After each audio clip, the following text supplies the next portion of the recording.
Hi guys, welcome to today's edition of Relationship Matters. My name is Samuel Clifford. Last week we talked about compatibility, and this week we're going to be taking it up a notch. We're going to be talking about divorce and remarriage. I have a friend who is on the line. He wants to remain anonymous. There are a few things he would want to discuss, and I feel that rather than have it discussed behind the scene, we can talk that openly on air and have people learn from the story and from the questions he will be asking. So, hello? Yeah, hello. Okay, so you told me earlier that there are a few questions or a few scenario-based questions you would like to ask, and my audience are ready to hear you speak. So please ask your questions, and as much as we can, we'll try to provide answers based on the knowledge we have on ground and things that would definitely help in clarifying the situation and making and giving you clear directive or direction on what steps to take or what moves to make. So please go ahead. Yeah. Okay. Good morning, everybody. Yeah. Good morning. Okay. Something happened recently, and a lot of people have been talking on both sides of the divide. So there's this couple. They got married, I think 2 years ago. Okay. The guy is well-to-do, he's rich, and he's fine, he's doing well. The lady, not doing too well, but is also okay. They got married. One thing led to the other. The guy kept complaining that the lady can't cook, she doesn't take care of him, she doesn't talk well to him, like she's insultive and brash and harsh. And this kept on and on and on until he couldn't take it anymore. Okay. And he said, "We gotta go." Like, they just got married 2 years ago. They have a baby. Okay. They have to go. Now, in between, Okay. we got to know that there is another lady Okay. that was delivering food to the guy. Okay. Back up before the other lady got married to the guy. Okay. The lady that was delivering food, Okay. the guy asked her out, like to marry her. She refused because the guy is not did not attend university, or is not like a graduate. Okay, he doesn't have a So tertiary she- degree, more like a university degree. Yes. Okay. So she refused because of that. Okay. So she kept giving food and them hanging out and maybe doing one or two. I know you understand what I mean by doing one or two. Doing one or two, they like, got, you know. Okay. Yeah, I know this. Your program may be censored, so Yeah. I have to be careful the type of words to I may use, have to yeah. use. So, divorce happened. Okay. Divorce happened after a lot of back and forth and fights, and it was really, really messy. Like, really, really messy. Like the organization where we all are in. Okay. Everybody got to know about the divorce. A lot of people were involved and stuff. Okay. Now, the lady that had been delivering food and the other lady, they belong in the same small unit in the organization. Okay. So the one delivering food is now about getting married to the guy.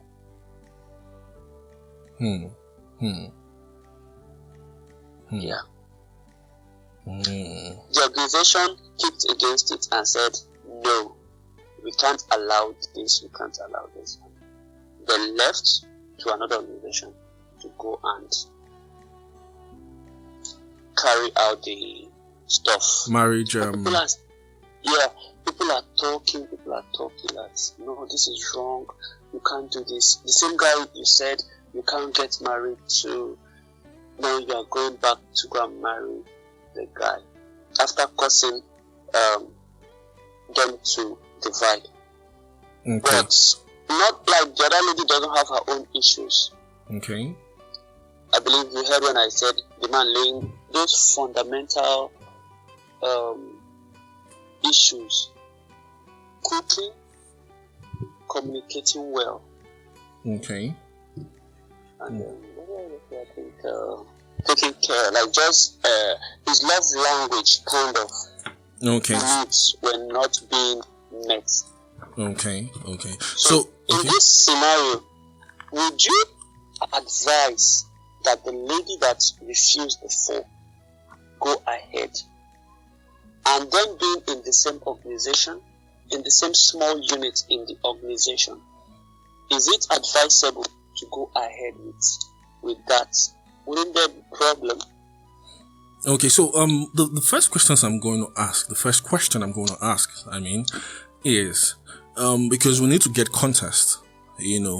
Why is the organization interested in the matter? So I would want to know: is the organization a church? Is it like a church setting? Is it is the organization an overseer over the affair or relationship of those people? Yes, the organization is an overseer of the relationship of the people. Okay. Yeah. Okay. So here's the thing. The man. Okay, just for us to get a clearer picture of what you just said, right? The man asked Lady A out, who was a cook, who could cook well, right? And for whatever reason, she refused because the man doesn't have a university degree, right? Yeah, a degree. Yeah. Okay. Now the man went ahead and married someone else, right? Now in that marriage, the man felt he was incompatible with the wife. More like the things he wanted, right? He's not seeing it in the woman he married. Okay. Now they tried working it out, it didn't work out, and after a while it ended in divorce, right? Now yes, Lady A, who was not interested in that guy, suddenly woke up to want to get married to him, right? Yes. And now these two ladies are actually in the same unit in the organization, which means there's a possibility that Lady B was discussing with Lady A her issues in the home. Is that possible? No, I don't think so. Okay, so they are just in the same unit, in the same organization, and but Lady A knows Lady B was married to this person, and now she's going back to marry the man, and everybody's kicking against it. Okay, cool. So what is your question? Wouldn't there be a blowback, a blowout? Is it right? Is it wrong? Okay. First, I would like to say that the man, Miles Muro used to say something that marriage is not the problem. It is the ingredients in the marriage, right, that needs to be worked on.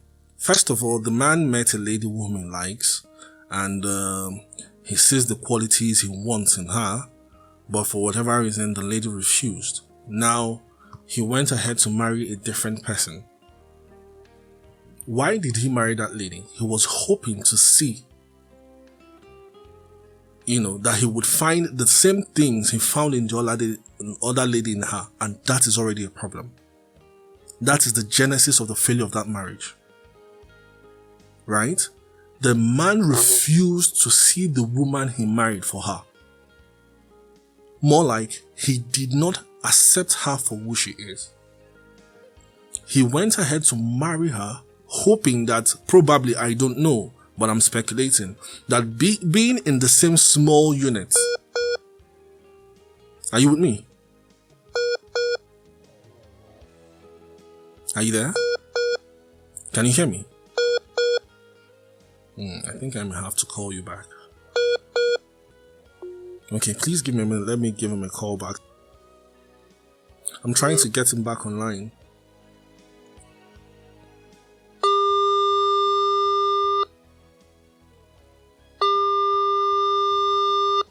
Okay, I think I may just have to go ahead and he could give us a call back once he's ready to come. So, well, here's what I think about this whole situation, right? The man got married to this lady on assumptions that she is the same as the other lady whom he is interested in. Probably because they are in the same small unit, right? I don't know, but I'm guessing this is a church setting. I don't know, but I'm guessing, right? So probably because they are in the same small unit, he felt the same criteria he found in this other lady is what he will find in the lady he married. And I'm sorry he got disappointed, because it never works that way. No two people are the same. You cannot, he more like went on a rebound. He was on a rebound when he met this other lady and got married to her. Right? That was the initial mistake. That was the genesis of the problem in that marriage. Because if he had married his wife for who he is, or who she is, that problem would not come up. Right? If he had married her for who she is, understanding her person, understanding her uniqueness. Okay, we got our caller back on the line.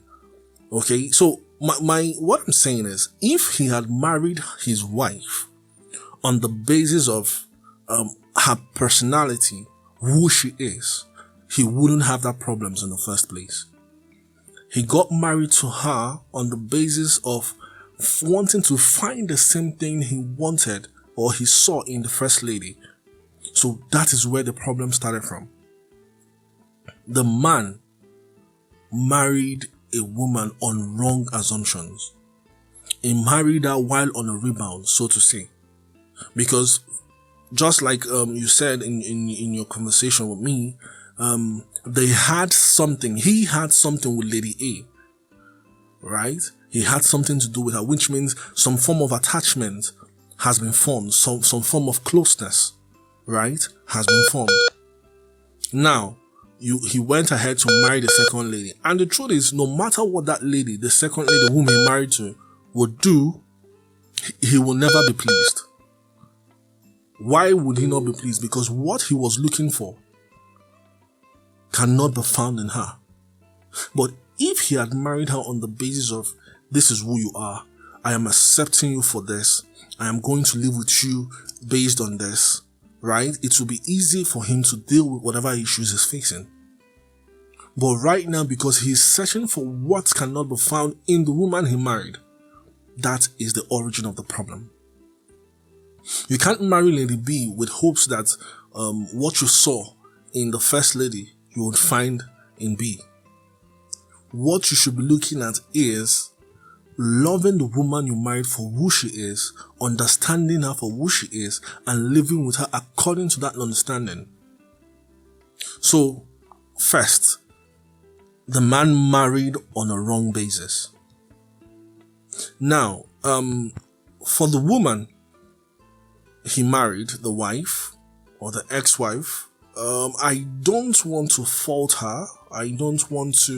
There is nothing to fault, so to say, about her, because no matter what she does, as long as the man keeps searching for what she doesn't have in her, she will never be able to please that man. She might have made attempts, she might have done what she could, but it will never satisfy that man. Why? Because the man is looking for something else in that lady.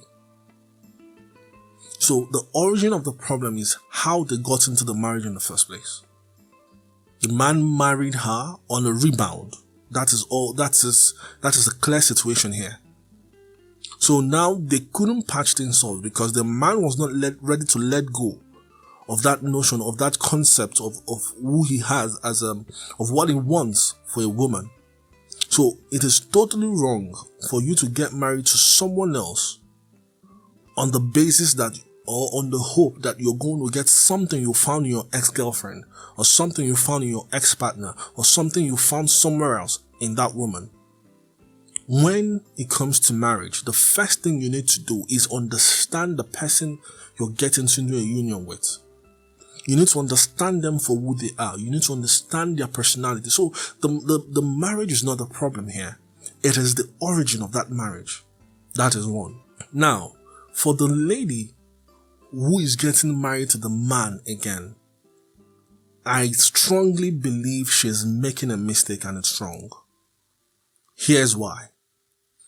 Initially, you rejected the man because you felt he had no college degree or university degree or whatever. Then after he had gone through a marriage with somebody you probably know, you now come back to accept him. Does that not ring a bell? That you're probably wanting to get married to him because of what you have seen him do to the other lady. You're marrying him on the basis of management, not necessarily because you love him, not necessarily because of his person, which means there is a problem in the foundation of that marriage already.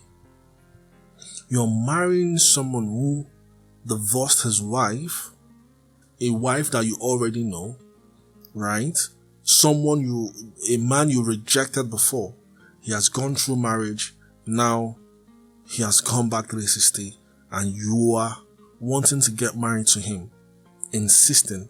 There is a fault in that foundation already. So the likelihood of that marriage to succeed is quite low. Very, very low. As a matter of fact, statistics show that the rate of divorce for second marriages is about 25% more than it is for first marriages. If 50% of first marriages are divorcing, there's a higher chance, a 75% chance that a second marriage will end up in divorce. That is statistics. Why? Because the issues that the first marriage encountered had not been addressed while they were going into the second marriage. So ask yourself, for the second lady who is getting married to this man now, has the man gotten a degree? That I am not sure. So what changed? There's a problem in the foundation of that marriage already. If you won't see it, or if you choose to go ahead with that marriage, the likelihood of the success in that marriage is already, very low. Now, you're getting married to a man and he boldly divorced his wife because he felt he cannot work things out with her. What is the guarantee that he will be able to work things out with you? There are no guarantees. Because the truth about life is, there is no conflict in a marriage that cannot be resolved as long as both parties choose to let down their guard and let each other into their lives. For example, his complaint was that the lady does not know how to cook. There are two ways to handle this issue, right? It is either you teach her, get someone to teach her, you teach her. If you can't, get someone to teach her, or you get a cook. If you cannot afford to get a cook or a chef, then you teach her. You encourage her. For the beginning of the marriage, the least you could do is eat whatever she prepares and guide her on how to prepare that meal to your taste. That is one way of having that issue resolved. Nowadays, there's the issue of she can't cook, she can't do this, shouldn't come up because there are 1,001 ways people can learn. There's the internet where people could, download recipes for food. But if the problem is the food is not being cooked to your taste, then the most you can do, or the little you can do, is guide her. Give her the basic guidance on what you would want to see her improve on. Right? So, on that note, there will be no basis for divorce in the first place. Because now they are able to work out their problems. It's a compatibility problem. But the man sees them as incompatible, so to say, and cannot work anything out with the wife. Now, a second woman is coming to the picture, wanting to get married to the same man. I refuse to be a prophet of doom, but I say that marriage has a 75% chance of failure based on statistics. Based on statistics, that marriage is bound to fail because the issues that was supposed to be addressed is not being addressed. Okay, now let's even assume, the issue is that the first lady cannot cook, a few other things, right? What is the guarantee that 5-10 years down the line in this second marriage that new issues will not come up that they will need to sort out? Right? So if they're not able to deal with their issues in the first marriage, what is the guarantee that the second marriage is going to succeed? So it's a problem. It's their choice to make. But when you look at it in a whole, you see that marriage that is about to happen should not. This does not mean that second marriages don't succeed. Some people get the chance of getting married the second time and see their marriage blossom or whatever. But from statistics, the chances are very low. Such marriage stands a 75% chance of failure. Right? It would have been a different ballgame if, for whatever reason, the man got divorced, yes, and now you have chosen to accept him the way he is because he doesn't have a university degree, right? You've chosen to accept him. How about the other issues that are yet unaddressed? Why not take the time to really study this person and come to a conclusion in your heart, a deeper conclusion in your heart that this issue that might arise in the marriage has been sorted? So it is not divorce that is the problem. It is the people in the marriage and the mentality they are entering the marriage with. Compatibility issues, like we said in the last episode, can be sorted. But you need knowledge and patience. You need to be able to want to work it out with your partner. You need to see your partner for who they are. It is one thing for you to see someone the way they are. It's another thing for you to see them as imagined in your head. So you must come down to the level, to their level, and see them for who they are. And only then will you know how to adjust to see that your marriage succeeds. So from the beginning, the man married on a rebound. The wife he married probably didn't see that. And now the third lady who is coming into the picture, I'm sorry to say, is likely making a very big mistake. A very big mistake. The issue of divorce should not be taken lightly. If you're going to marry someone who is divorced, it's best to take your time. Know why the issues in the previous marriage could not be resolved. Understand if this person has actually dealt with those issues, because what you're hearing is the story they are telling you. How about the other half of the story from the other lady's point of view? So until you get a balanced report, you cannot make a sound judgment as to marrying. That is the point. So marriage is not the problem. It is the people that are coming to the marriage that needs to check their motives behind entering into that union. So in my opinion, the second lady is making a big mistake. That is my opinion. Why did I say so? Because she's not making an informed decision, so to say.